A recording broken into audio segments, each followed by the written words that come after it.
And I was thinking, something we've never really talked about, but I had a personal experience with is like just some of the weird stuff that goes on the job site.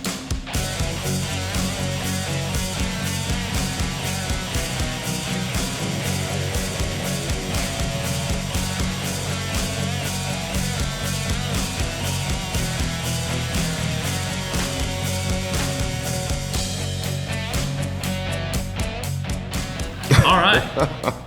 Hello, YouTube. Thanks for tuning in. I guess I shouldn't even say YouTube. If you're watching this anywhere, you're watching it. That's true. We're glad you're here with us. That's true. This is the Profit Dig Construction Show. I'm Jeff Givens. I have Jeff Spencer here and Chris Work. And you can't see him, but producer Jerry Work over here behind the camera. Yep. We here at Profit Dig, glad you've tuned in. We like to talk about different construction topics. Sometimes they're serious, sometimes they're silly. And I was thinking, something we've never really talked about, but I had a personal experience with is like just some of the weird stuff that goes on the job site.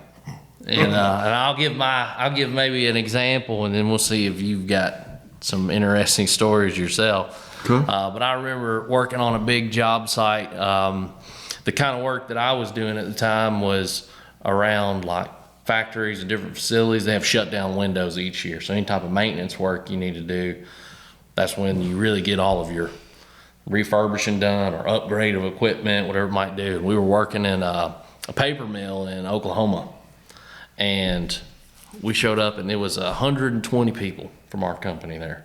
And we were 120 out of about 5,000 on the job site. So we're talking about a huge place, okay?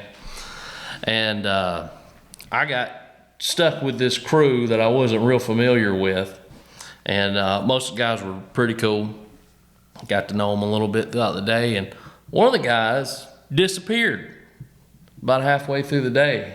Disappeared? Yeah, and so no one even said anything about it. Like I noticed it, but no one else mentioned it. So I went around and started asking the first person I saw from the crew. I said, hey, what happened to this guy over here? Like I saw him, I don't know, 2 hours ago. I hadn't seen him since. And he's like, man, that dude's out there sleeping in the car again. And he's like, I guarantee it. He's out there in the truck, sleeping in the truck or whatever. So, And that's where he was. He was. He just, because there's so many people on the job site, he didn't think it'd be snuck noticed. away. Yeah. Apparently, he's like notorious for doing this. Like if it's a small job, you can't get away with it. But on these big jobs, like he had a pattern of just like sneaking out. Nobody will know. 120 of us there. Ain't nobody gonna notice. Nobody gonna notice that. Yeah. So I didn't know it. I always thought that was ridiculous. I was like, how's that guy still working with us? And this isn't necessarily like a funny story or anything, but it came to my attention when I was in high school. In summertime, I used to work for a painting company, and we worked in Brentwood. It's when a lot of that subdivision development was just really taking off. Of course, that was 25 plus years ago or something. Anyway, You were about 35 at the time? 30, oh, yeah. right. Yeah. No, I just thought it was hilarious though, because apparently no one in Middle Tennessee knew how to do sheetrock right, because all the painters just cussed the sheetrock guys, or not them personally, but their quality of work. Right. I guess because there was too much sanding and puttying and that kind of stuff to do, when it came to painting. So, yeah, that's my story. I was waiting for the punchline. Well, I don't really have a punchline. It's all right, man. It's all right. I liked your story a lot, Chris. I liked it a lot. I got one. It was one of my dad's tales years ago. But he used to be in the pipe fitter and boilermaker union. Well, he was up till he died. But he was actually working in it then, and they was working over at Stauffer Chemical Plant. And I had a guy, his name was Freddie. I don't know his last name, but anyway, Daddy was a superintendent, and he asked him, he said, go out to the truck and get a 36-inch pipe wrench and bring it back in. So he left and went to get the pipe wrench, never came back. And so it was a pretty big job he was on, and like 3 or 4 months later, I can't remember how long it was, it's several months later, they're in there working one day, and all of a sudden, here comes Freddie in, he's carrying a 36-inch pipe wrench. And he walked up to Daddy and said, Benny, he said, here's that pipe wrench you wanted. He said, I just now found it.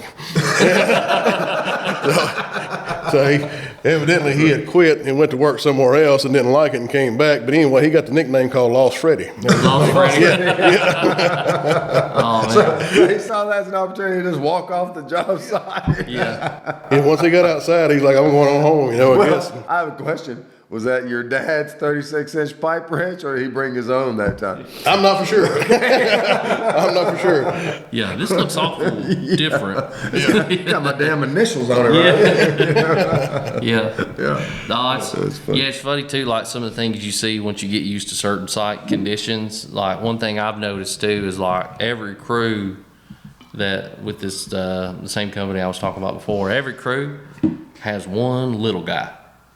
Like, because you always need somebody to get in those tiny spaces, right? So it's like, it's, they don't list it on the job application, but when that little guy leaves, like, you really got to recruit to find somebody under 5'5", 5'6", or less. Yeah. We done a job down on Church Street.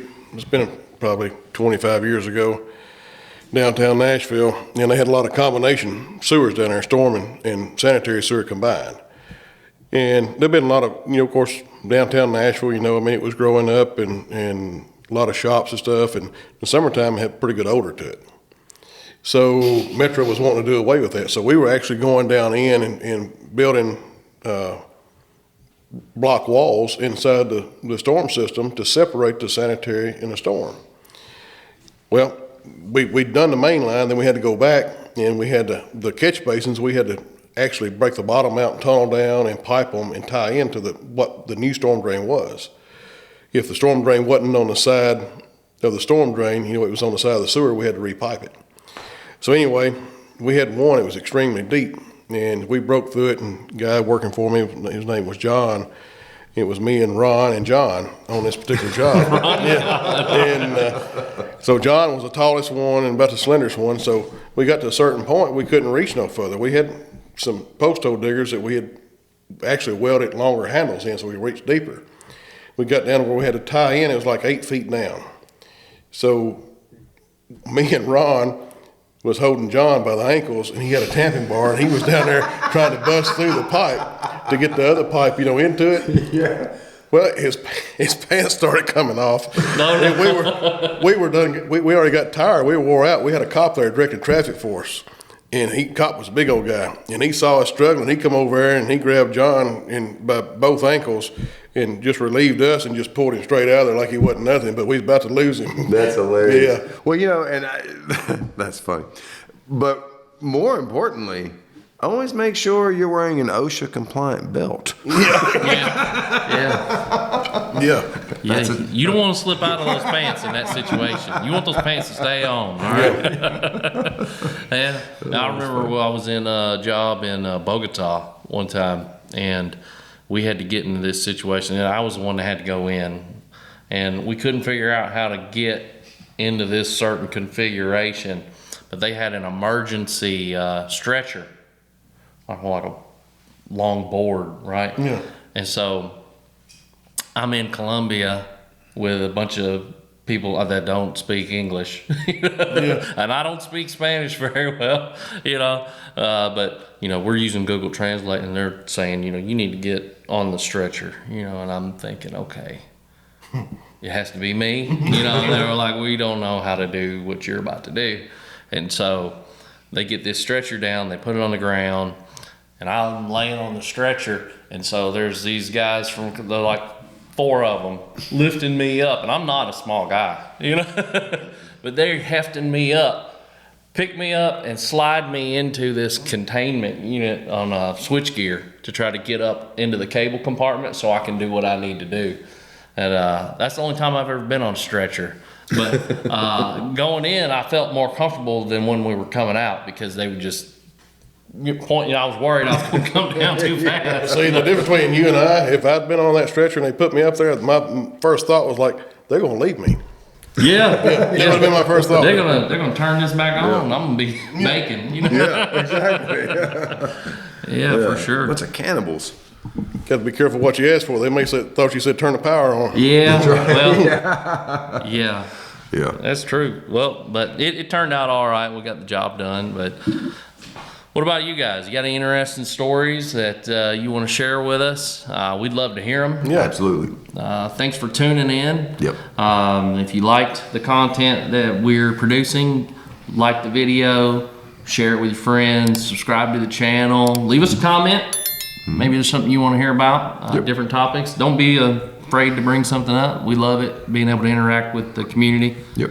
And if you're looking for an estimating and bidding job costing solution, maybe you want to track your costs, bid on jobs, we've got the right app for you.